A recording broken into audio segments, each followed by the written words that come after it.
Hello, Brobs. We're back with another ghost story. This one I found in an old newspaper. It's The Mystery of Number 21 by Mrs. Eden Southworth, author of Ishmael, Lost Heir of Linlithgow, etc., etc. The curious thing is I don't find this in any of her bibliography, so it's either named something else therein or I don't know, or it's unpublished. Let's go. The Mystery of Number 21. I'm reading it off the computer, my 1998 Window XP. Don't judge me, please. Grim Reader, did you ever see a ghost? Byron. It was one of the oldest landmarks in the city. It stood at the end of a very narrow, crowded street, leading to the East River on the north side, facing south. It was a strong old gray stone building of 2 stories, with a Dutch roof and a double front door, opening into a broad hall that divided the building. At the time of the mysterious occurrence about to be related, the whole ground floor was occupied by a hide and leather dealer as a place of business. The west half of the upper part was let in single rooms to lodgers. The east half, separated from the other by a broad hall, was occupied by a poor widow of the name of Rose, her youthful daughter Mabel, and a young boarder, Charles Manners. Mrs. Rose was a little, plump, fair, rosy, blue-eyed, and yellow-haired blonde of 38 years. Her daughter Mabel, aged 18, was like her except in the items of a slimmer form and gayer spirits. The 2 women made their living by stitching chamois gauntlets and leggings for the dealer on the ground floor.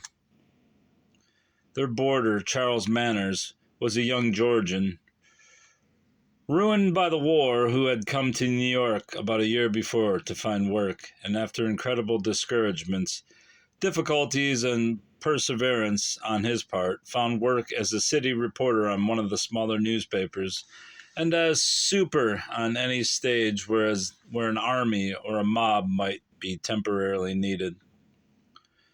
On the first day of his arrival in the city, he answered an advertisement of a nice front room on the second floor of 21 Blank Street, with board and lodging, and I think she does that because many of her stories were based on real events and stories passed along to her, so perhaps this is a real event. A nice front room on the second floor of 21 Bleep Street, with board and lodging for a single gentleman, and references proving mutually satisfactory. He engaged it and had lived with Mrs. Rose and her daughter ever since. The motherly widow had from the beginning taken a kindly interest in the young man, who was very attractive both in person and manners. He was of medium height, slender, graceful figure, dark complexion, very dark brown hair and mustache, and dark hazel eyes. As well as his limited means would allow, he fitted up that front chamber for working as well as for sleeping. As soon as he got employment, he sold his fine gold repeater, sole relic of his better days, and bought a first-class typewriter, upon which he immediately began to practice, and on which he soon became an expert.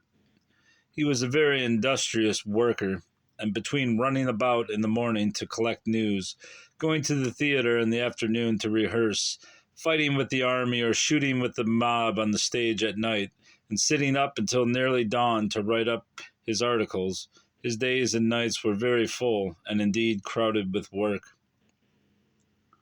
He saw nothing of his landlady or her daughter except at mealtimes, or on Sundays when he walked with them to church and sat with them in the free seats.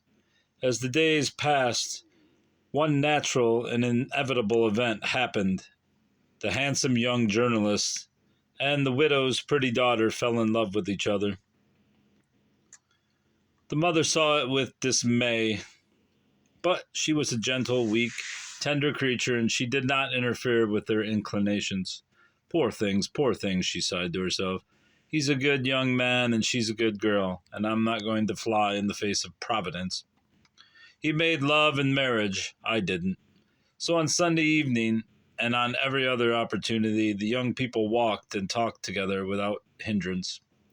One Sabbath evening, when they came in from a walk, both looking happy but bashful and anxious, the young man led the girl up before her mother, who sat reading by a drop light on her little table, and then there told of his love for her daughter, and asked her consent to their marriage. Well, sighed the widow, I have been looking for this. I've seen it coming all along. I've nothing to say against it. Poor things, poor things. May the Lord have mercy on you. Oh, mother, mother, that is what the judge always says when he orders another sort of knot to be tied, laughed Mabel. This was their betrothal, which threatened to be a long and trying one, but the unexpected was at hand. One morning, as Manners was going out of the street door on his usual quest for local items, he met the postman, who handed him a letter and passed on his way. Manners stopped and gazed at it in surprise. It bore a foreign postmark, and he had never received a foreign letter in his life before. He broke it open. It was from a London firm of lawyers, enclosing a bill of exchange for £100 sterling, and giving information that fairly took Manners off his feet. He forgot all about local items, indeed. He had an item of his own worth more than all he was likely to collect that day. He turned back and hurried upstairs to the room where the two women were washing up the breakfast dishes, and exclaimed, "Oh, Mrs. Rose, Mabel, dear, here is a surprise. My great-uncle, George Preston, of Preston, England, has died and left me a legacy of £5,000. Only think, $25,000. Your great-uncle? A legacy," the woman spoke simultaneously. "Oh, yes, and I must go to England immediately. His solicitors have advanced me £100 for contingent expenses." We pass over all the exclamations that followed. It was settled that Manners should sail in the first steamer bound for Liverpool, and that immediately after his return the young couple should be married, since then there would be no reason for the delay of their union. But if anything should happen on the voyage, most indiscreetly suggested the widow. Mabel turned pale and looked piteously at her lover. He laughed the idea off, patted the girl on the shoulder, and gaily replied, "Oh, if there should be a catastrophe, I will come back from the watery grave and give you a warning on my typewriter. For Mrs. Rose, you know that you said when you were upbraiding me for working all night on it that you believed if I should die you would still hear me tip-tapping on that machine. So now if I should go down at sea or anything else should remove me from this material sphere, I will return in the spirit, and you shall hear me at work as usual." He spoke so gaily, so mockingly, so laughingly that both women laughed with him, for there was not the faintest shade of superstition in either. They had awful cause to remember this conversation. However, no provision of coming horror was before them now, but on the contrary, a very busy day. Manners went off to notify his employers of his intended voyage, to purchase his ticket and a few necessaries, leaving Mrs. Rose and Mabel to pack his valise, a task which they voluntarily assumed. The next morning, soon after breakfast, Manners started for his steamer.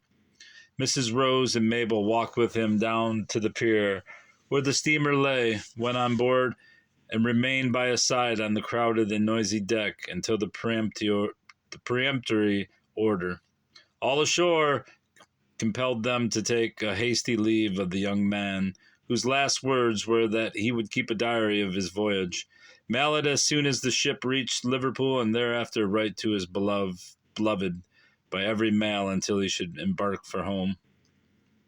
Mabel was on the verge of tears. "Now, don't cry. I shall have plenty of salt water between here and England without you contributing any," he said so cheerfully that she arrested the tears about to fall. "God bless you," were the last mutual benedictions before they parted, and the two women were hurried along with the crowd of people who had come to see friends off and were now crossing the gangway plank to the pier. When the signal bell rang, Mabel sprang up as if she had been struck, exclaiming, "Oh, Mamma, how dreadful it sounds! It seems fatal. I feel as if it was I probably should have. Charlie's death knell, and that I shall never see him again. Never again." "Hush, child. That's all nonsense. You must trust to Providence and look forward to his return." Chapter 2. When they reached home, the two women went to Manners' hastily vacated room and set everything in order. "He has left his typewriter open. He forgot to close it. And see, here is a fresh slip of paper which he always puts in after he had finished writing at night, so that it may be ready for use in the morning," sighed Mabel. They put the machine in its case and carried it up to their own bedroom, where they placed it upon a side table. Mabel soon recovered her cheerfulness and began to look forward to her lover's first letter. It came a day or two sooner than she expected, and rejoiced her heart with the news of his swift and easy outward bound passage. After this, letters came from Manners almost every day for a week, and then came the final letter written on the eve of his embarkation on the steamship Aida, I think it is, bound from Liverpool for New York, in which he said by way of postscript, "It may be, if we have favorable weather, that I will arrive in advance of my letter." From that moment, all was excitement in the widow's home. Every careful, affectionate preparation was made for the reception of the homeward bound voyager. The day wore away, but no... Does that say Alda or Ada?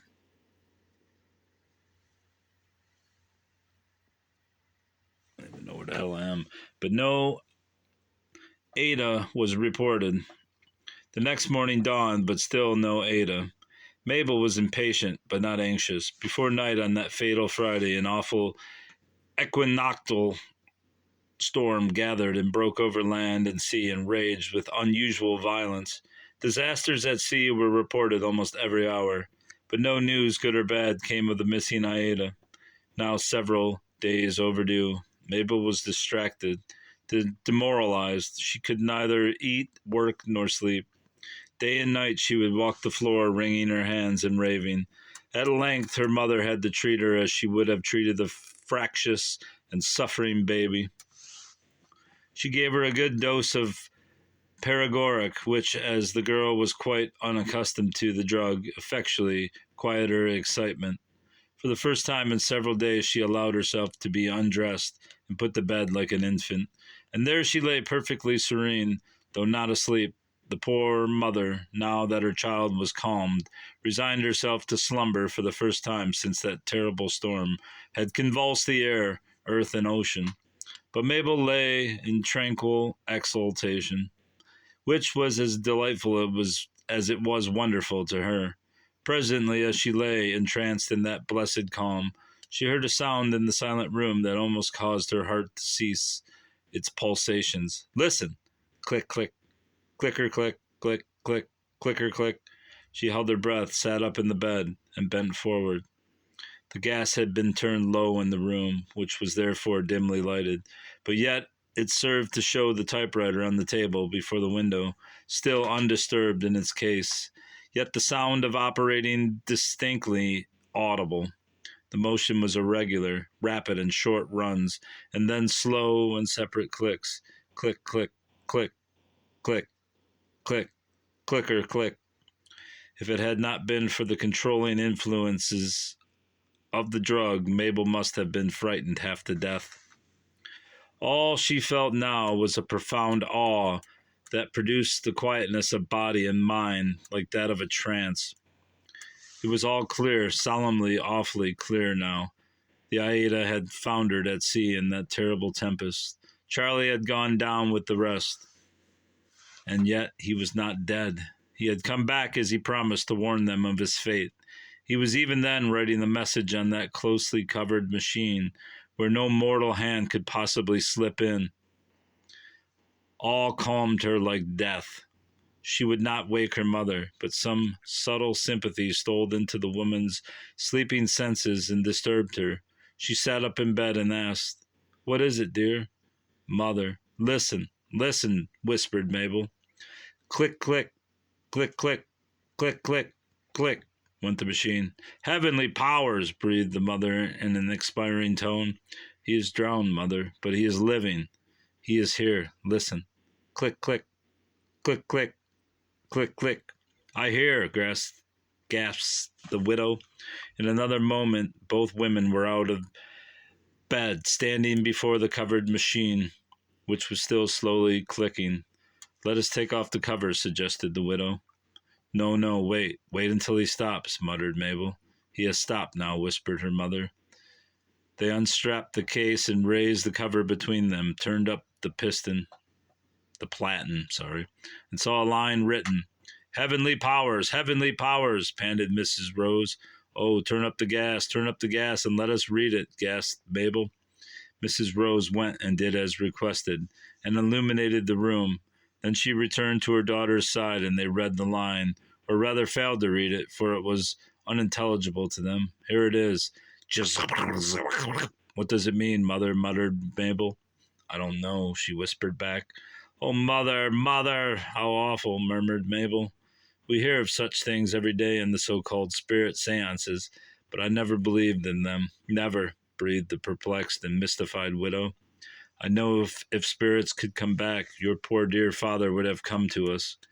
But he never promised to do so, mother. And Charlie—" Here her voice broke down in spite of the opiate, but she recovered and went on, solemnly whispering, Charlie did, you know. He promised faithfully, if anything should happen, to come back and write me a message on the typewriter."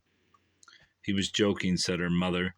"But here is the evidence. Can't you believe your ears and eyes? We both heard the clicking of the machine, and you see the writing. It is perfectly unintelligible. Mother, it must be spirit writing. Let us take it tomorrow to that medium in the Bowery. It is not far off, and see if she can interpret. I shall not have a minute's peace until I know what it means." Mabel was growing so excited again that Mrs. Rose hastened to promise all she asked, and finally persuaded her to go to bed again. The next morning they took the paper off the machine and carried it to Madame Blank, a medium, of whose powers they had heard many wonders. The medium lived on the third floor of a tenement house, whose lower floor was occupied, as a liquor saloon. When the two women climbed up the stairs leading to the medium's apartments, they found themselves before a door bearing the sign, Madame Blank, Spirit Medium and Clairvoyant. They rapped and were admitted by a small child into a front room, carpetless, curtainless, and containing only an old walnut table and a few rickety old chairs standing around it. They were asked to sit down until the medium should be at leisure. "I don't half like this," exclaimed the widow as soon as the child had left them. "Oh, mother, it's the only way to find out what we want to know," said Mabel. Further conversation was prevented by the entrance of Madame Blank, a short, fat, red-haired woman with a bloated face. Mrs. Rose introduced herself and her daughter and would have proceeded to open the business on which they had called, but Mabel impulsively took the matter out of her hands and very indiscreetly gave the woman her cue by telling the whole story of her absent betrothed lover, the missing ship, and the mysterious message on the typewriter, producing the unintelligible line and handing it to the medium. Chapter 3. Madame Blank, holding the paper to her forehead, closed her eyes and seemed to go off into a trance. Breathing heavily and speaking into a sepulchral voice, she said, "This here message is wrote in the spirit's language, where a single letter it'll stand for a whole word, or even for a paragraph," suggested Mabel. "Yes, a paragraph or a sentence, according to its alteration, to its situation. This here line means this: beloved of my soul, I'm allers near you. though my body lays at the bottom of the sea, food for fishes and— Woman, stop! Don't you see? Exclaimed Mrs. Rose, starting to help her daughter, who had sunk back half fainting in her chair. The medium came out of her trance and brought a bottle of what she called camphor for the girl to smell. Oh, mother, let us go home. Hope is dead. My heart is broken, sobbed Mabel as soon as she could speak. Mrs. Rose paid the medium her dollar fee and took her child home. The first act of Mabel was to put away the spirit message with her carefully treasured letters from Charlie. Then she put a fresh sheet of paper in the machine, saying to herself, he may want to write to me again, and his messages are all the comfort I can have until my mother and I go where he is. Then she threw herself down upon the bed. In the collapse of nervous prostration, Widow Rose was almost at her wit's end. She did not believe in Madame Blanc, but the loss of the Aida, with all on board, was now an accepted fact in the city. The mysterious line written on the machine was also an undeniable fact, as well as a profound, unfathomable mystery. And hers was her poor child. And here was her poor child, her one ewe lamb, as much overwhelmed by the horror of the supernatural as by sorrow for her bereavement. Widow Rose was one of those tender-hearted creatures who are always ready to give or seek sympathy in any trouble. That same day she told her story to every woman in the house, and first of all to Charlie's colored laundress, old Aunt Juno, who happened to call that morning to inquire if they had heard from the young gemman. Juno's comment and counsel were alike characteristic. When she had heard the story, she summarily disposed of the mystery by declaring confidently, "Doan yer believe a word o' it, ma'am. All Sam's Satan's works. Nuffin' tall but Sam's works. Sam's got inside of dat dere merchine. Shows yer bone. Yer take and heave dat dere cussed infunnily fing right out de windy. Yer do it, for yer hab datter, young gal, yip, stavin', Casey and John herself, or set de house afire, or something. You heb me good, don't yer?" concluded Aunt Juno as she took up her clothes basket and went away.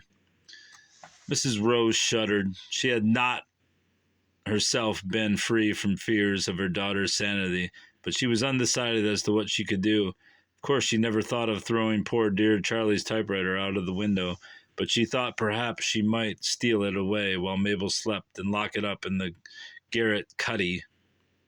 At length, while Mabel lay prostrated on the bed in the upper room, she called all her neighbors from the other side of the house into her sitting room and told them the whole story. Her listeners were all women, the men being away at work, and they were filled with wonder, amazement, and curiosity to witness the marvel, if it should be repeated that night. So it was decided that after supper, when the horse would be quiet, the neighbors should meet in the haunted chamber, and there await the possible coming of the ghostly typewriter.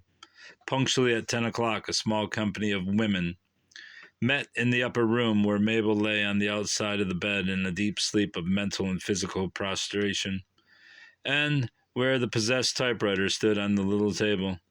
They seated themselves and waited in a deep silence of awe, curiosity, and expectation. They all sat perfectly still and gazed upon the machine as if fascinated by it and its mystery. It was not yet 11 o'clock. The room was still as death, when suddenly one of the younger women muttered with suppressed excitement, "Listen." "Oh, just hear it," whispered another. "Oh my, oh dear," gasped the third. "Hush, hush, for heaven's sake. Don't breathe more than you can help," pleaded the widow in an almost inaudible tone. Click, click, click, click, clicker, click, click, click, click, click, went the machine, low, soft, and clear at intervals. They were spellbound as they listened, gazing with dilated eyes and open mouth at the instrument, working without a hand near it. At length, one nervous girl began to sob and cry, and just then the sound of the clicking keys suddenly ceased, nor did it recommence. a discordant element in the circle, Maggie. You have spoiled it all. You shouldn't have been let to come. You shan't another time, said Maggie's grandmother to the sobbing girl. I don't want to. I don't want to. Never no more, protested Maggie. And as the machine remained perfectly silent for the hour that the curious women waited, one of them said at last, He has done writing. Won't you take off the cover and let us see what he has written?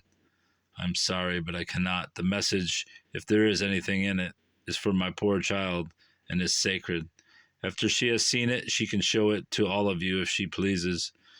With this, the visitors had to be content, and they bade the widow good night and left the room to sit up late and talk the matter over, and then keep their husbands awake until morning, discussing the mystery of the typewriter.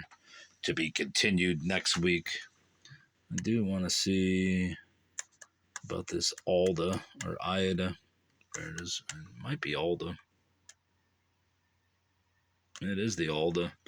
The Ellen Alda. All right. It's Alda, not Ida. All right, bravs.